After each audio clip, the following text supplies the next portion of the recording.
Kicking up into a handstand might seem scary, but it is not as hard as it looks. I used to feel the same way. Being upside down felt intimidating, and for a long time, that fear kept me from even trying. But once I break it down into simple steps and work my way from there, I finally got past it and learned to kick up with confidence. I am not special. If I can do it, you can too. Some of you might get there quicker, while others may take a little bit more time, but with enough practice, you will get there. Today, I'll be breaking everything down into 5 simple steps you can follow at home. There are a few ways to get into a handstand, but in this video, we will focus on the scissor kick-up technique. Before you start, I highly recommend you to learn how to bail out or fall safely first. It will help you to build that confidence and also lower the risk of injury. So you might want to watch this video somewhere here. I'm gonna link it here if you haven't already done so. Also, you want to make sure that you can get your hands as close to the wall as possible in the back-to-wall handstand without falling. If you can do this, that means you've got the shoulder mobility required to hold a handstand.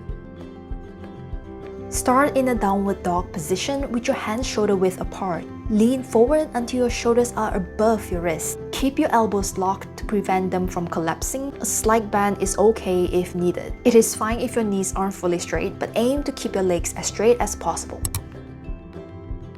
Now start with the leg that feels more natural to you. In my case, I'm using the right leg. Once you're comfortable using the right leg, you can move on to practicing on the other side. The leg that you're kicking up with should stay straight. While it is possible to kick up with a bent knee, it makes balancing the handstand a little harder.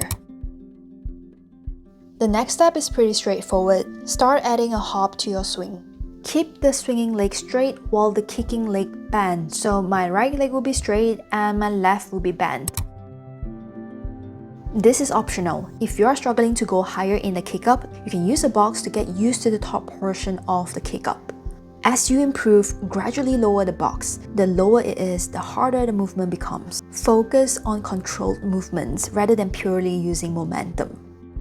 Once you have somewhat achieved this L-shaped handstand, bring the hopping leg higher and higher until you get the full handstand. Of course, you can always practice with the wall.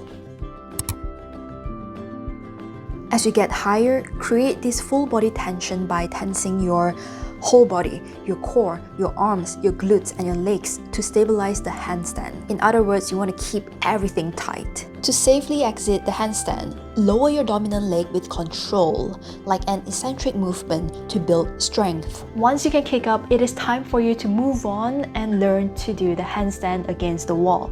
Again, I would like to encourage you to keep going even though it might feel scary and hard at first. It will only get easier with practice. It is getting late and I have some errands to do, so I will see you guys in the next one. Bye bye.